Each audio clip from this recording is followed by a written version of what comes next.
What up guys, SuperMetal983 here bringing you another album review. And yes, you knew this one was coming and we've got a hell of an album to dissect for you today. But yeah, I'm going to be reviewing the new album from the band Lorna entitled Pain Remains. This was released through Century Media Records in 2022. Now, before I get into this review, you may remember my review that I did for Immortal back in whenever the hell that was. And I got my friend Tom Ferguson from Casting Tephra to join me in that review, so shall we bring him back? Why not? Arise. Hello there. So yeah, we're going to be reviewing the new Lorna album, Pain Remains. Let's do it. Yeah, I felt like I should bring him back since, you know, following Sweet, and we've been listening to the album a lot lately, so we're here to give our thoughts on it. Now, first off, we're going to be talking about Will Ramos, who is the addition to Lorna since our last review, and the release they brought out in 2021 entitled And I Return to Nothingness. Now, this 3-track EP was a big head rush in 2021, wasn't it? Most definitely, yeah. There was a lot of hype about this EP, and quite rightly so. For me personally, it was my favourite EP of the year, without question. 3 tracks of just unrelenting Blackened brutality. Would you agree? Most definitely. I mean, To the Hellfire, it took them from like a band that's really trying to like break through into like the big leagues, and then that single took them literally to the very forefront of deathcore. Without a shadow of a doubt, everybody can agree with that. Yeah, and it's pretty much a hype at this point for deathcore, really. Like, everyone knows that sound. Oh, that's Lorna Shore, that's Will Ramos. And, but, to be fair, To the Hellfire is not, in my personal opinion, the best track on the EP. For me, it has to be the second track of The Abyss. Oh, really? Yeah, I absolutely love that song. Like, To the Hellfire is phenomenal. But of The Abyss, it just has something about it. It just has a nice flair to it. And I Return to Nothingness, the last track, it's more of a straight up death metal sort of orientated track. It's not as much breakdown orientated, but it's still got the lush melodies, the blackened atmosphere, and the intensity that you come to expect from Lorna Shore, just in a bit more of a dynamic sort of approach, I would say. Definitely. And personally, to me, it made us think what was going to come next. Yeah, like, that's just about to say. It really set the tone for, what's coming, what's going to be next. And I think everyone fell in love with Will's vocals on this release. Like, he's beloved now. Yeah, he is pretty much beloved. And everyone said the same thing. Can we have a full-length album, please? And in 2022, we have it, entitled Pain Remains, as I said, released under Century Media Records. It's 10 tracks and runs around an hour and 2 minutes in length. And I'm not going to lie, I had a little bit of doubt about this album. Oh. Because I felt like the singles, like, for all they were great, I felt like it felt a bit like To the Hellfire, And I Return to Nothingness, that EP, like, just continued on, like, sort of like B-sides in a way. That was on the first couple of singles, which were Sun Eater, Into the Earth, and Cursed to Die, sorry. Those singles, I felt they were fucking phenomenal, but they still had a little bit of a to them. And I think I don't know if it's the feel of them in the mix of like the video or something, but there was some parts of it I didn't really click with, personally. Did you just feel a bit empty? Yeah, there was just something missing. Yeah, like an X Factor that you can't put your finger on. Right. But when they were releasing the Pain Remains singles in the lead up to this album, I started to go, okay, this sounded a bit more promising, especially on Dancing Like Flames, Pain Remains Part 1. I was like, okay, they are doing something very fucking special here. And I personally think that's the best of the trilogy, personally. And Pain Remains 2, I was like, okay, this is definitely something. Like, the video transitions were just so emotionally driven and so powerful in just an artistic form, I would say. And then, obviously, we got to the release date, and you get straight on, right, this is the album that everyone has wanted to hear. Like, there's been a few albums dropped that day, but everyone was looking forward to Lorna.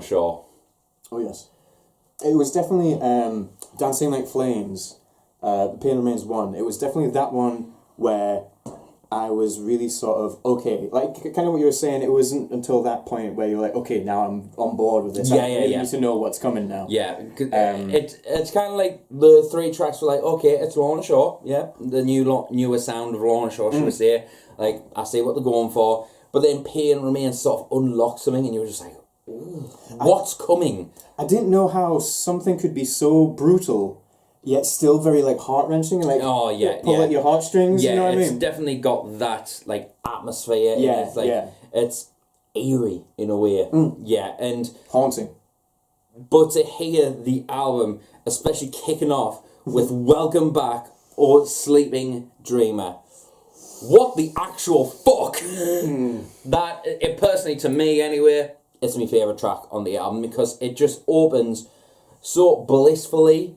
But then, the thing what I love about Lorna Shaw is they come in with that kick your teeth breakdown just out of nowhere. And you're just like, whoa, I've only just started the album and they're hitting, pretty much with the most brutal track on this fucking album. And I'm just like, okay, help! And I'm in danger. You put your fucking seatbelt on. I'm not grabbing. But honestly, I honestly think that, personally to me, is the best track on the album, but we'll get the rest of it as it progresses. But it's definitely one of the best ways to like start an album and set the tone for what's coming. I feel like especially after the Pain Remains, like the first 2, after hearing those, you're like, okay, maybe they're going for a more atmospheric, melodic sort of sound. But then it's like, no. This is how we're going to kick off the album.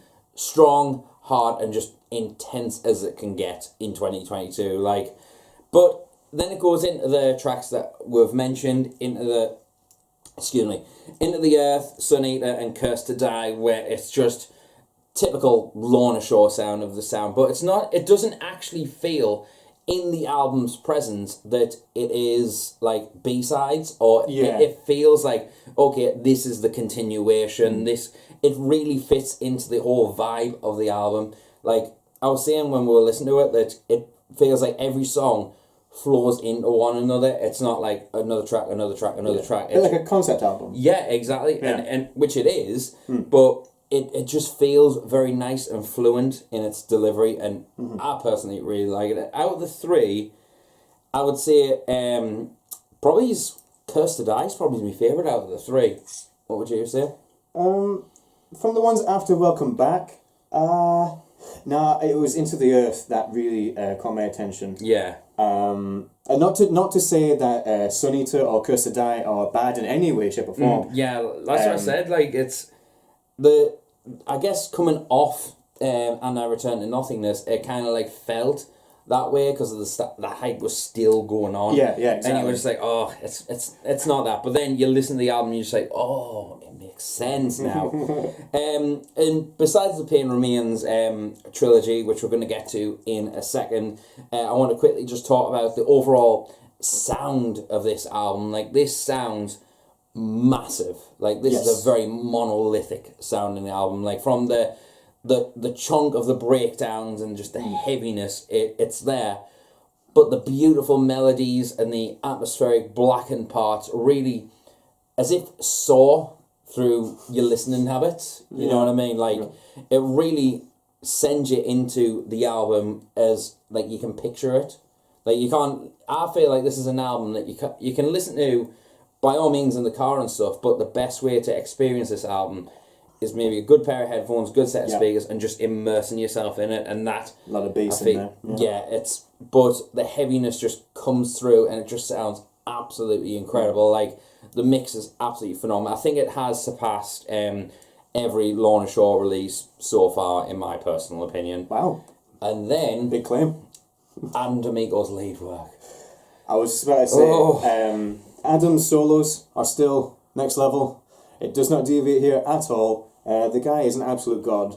In this album, if we're talking about overall, the choruses are definitely where the largeness and the epicness comes from. These choruses are massive, and I'm so glad that Deathcore is embracing this, not pop formula, but just embracing the catchiness of what a chorus can do, and it makes people memorize what you're doing, and memorizes your set and your song. Yeah, and the lyrics definitely add to that as well. Oh yeah, because like there is a lot of moments that are very memorable in the lyrical approach, and I think Definitely, especially this being a very personal album for Adam, like you want to hear what he's feeling and feel what he's saying, you know, in these lyrics or these riffs that he's doing, and you can feel it. Definitely. And brilliant songwriter. Yeah, he is an absolute icon. I would say though, would you say there's more melody in this album compared to like yes. Immortal and I would say Immortal. I would say personally, Flesh Coffin was their most melodic release personally. Right. Yeah. And obviously, Immortal is definitely the most pummelizing. Or pummeling? Pummeling, yeah. Pummeling album. Dictionary. Yeah. Definitely the most pummeling sounding album, but this one is definitely their most atmospheric and definitely most melodic now. Like, and especially because it flows this, we're going to Soulless Existence, which is, in my view, the slowest track on the album.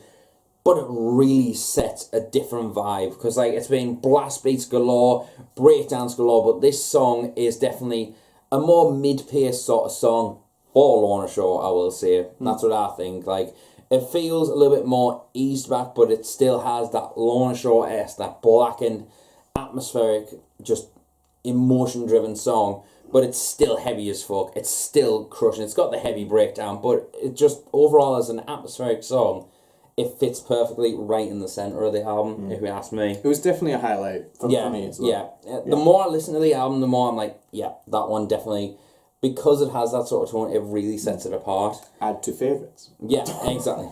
Add it to your favourites on Spotify and all that. And then we'll get to the two other new tracks that we haven't heard yet, is Apotheosis and Wrath.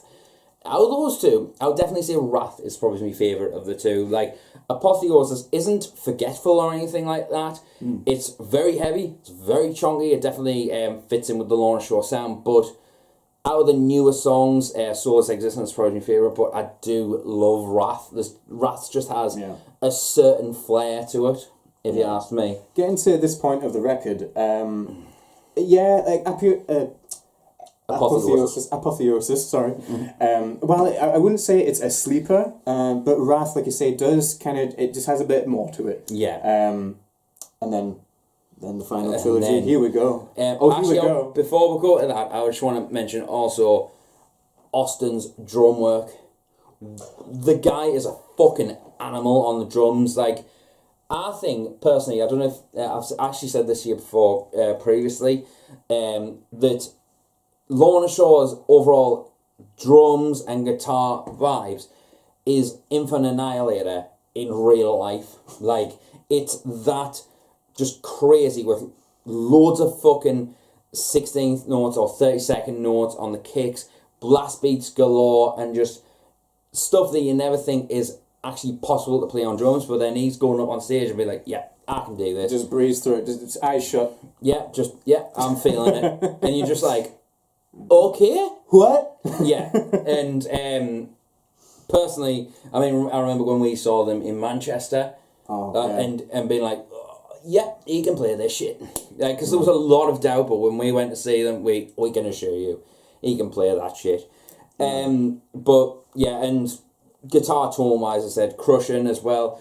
But I do want to talk about the Pain Remains trilogy, because we've talked about part 1 and 2. But part 3, we're going to talk about this as a whole, because I feel like to experience these 3 songs, you have to listen to them all 3 together. Yeah, but it because, like you say, like, it all runs into each other. This Pain Remains as a whole, like you say, it does feel like it's one massive song, doesn't it? I ain't complaining about that, because now I'm a massive fan of like atmospheric black metal where songs are like 10, 12 minutes long. Yeah. But this track, or 3 tracks, is one of the best, like part 1, 2, 3, or whatever, or trilogy, quadrology, I think that's the term. You know, tracks that are divided up, the best sequence of songs I've heard in a long fucking time.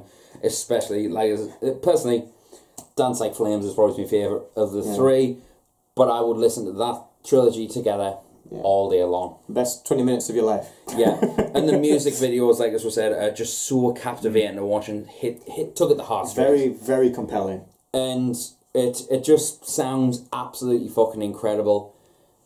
But we have to get to Daddy Will. The guy has just become one of the greatest deathcore vocalists of all time. That's to put it short. Yeah, that's not even being unfair or anything. He has, like, you thought he was impressive on And I Return to Nothingness, and specifically to the Hellfire. And I will say, he is not just the guy who does the goblin vocals or the snarls. He is not just that guy. He is way more than that. And this record right here proves it. Yeah. I think he's done absolute wonders with his vocal performance. He's definitely got more than just the To the Hellfire breakdown in him. He's, like I say, this record really showcases how much range he has, how diverse he can be, and just really showcases how many tricks he's got up his sleeve. Yeah, he's got the high range, which he's always said he prefers his high range. Yes. And very piercing. And he's got his like mids, which I think are very incredibly like just sound massive. But his lows are just getting lower, and he's just pushing that depth in his voice. It's just like uber guttural. it's disgusting. It's just fucking disgusting. However, talking about Will's vocals, on his YouTube, he had been doing some covers. Yeah. Like I think he did Recreant with Nick Nocturnal, and he did a Spirit Box, I believe, and he did clean singing on Sleep Token. Sleep Token, yes, the Sleep Token cover. And so that made me think, is that going to be an element incorporated into this record, or is it not? And it wasn't. There wasn't a detraction in any way, but I was a bit like, huh. But it does explain why he's so good at like controlling his voice. Yeah, right. Yeah. Like it really showcases that he can match the tone to whatever D'Amico can just conjure up, or Austin can do blast beats for days. Like, what can you do, Will? And he's just proved that he's got that diverse range from like highs, mids, and lows, super gutturals to he's got some like filth ridden vocals that we all know from the And I Return to Nothingness, but the filthier vocals that just scattered all over it, and there's little flares that he puts in, like little different notes. Like there's no like triple snarls like there is onto the Hellfire, but there's like little moments just scattered that just make it just more filthier, and it really just makes Lorna Shaw stand out, in my opinion. I reckon there's more in him, to be honest. Yeah, and this is, to be fair, And I Return to Nothingness is probably the start of it. This is like, right, okay, I'm getting more comfortable, so what's going to come next? But it does beg the question, what's next? But for now, I fucking love this album. I think this is... It's been on repeat for... It's been on repeat. Past few days. But... I mean, just to top off, like, Will, he's such a nice guy. It was a pleasure to actually meet him at Bloodstock. Yeah. He sorry, Will, if you're watching Super Metal 93, sorry that I held you up getting your lunch at Bloodstock. But honestly, he's super chill. Yeah. He's got time for all his fans. I can't really say more about the guy. Nice guy. It was an honour to meet the guys, and it to be fair, like, it's quite sad that they were playing around the same time that we were. That was quite sad, but at the same time, we did get to say hello and stuff, so that was quite an honour. But I will.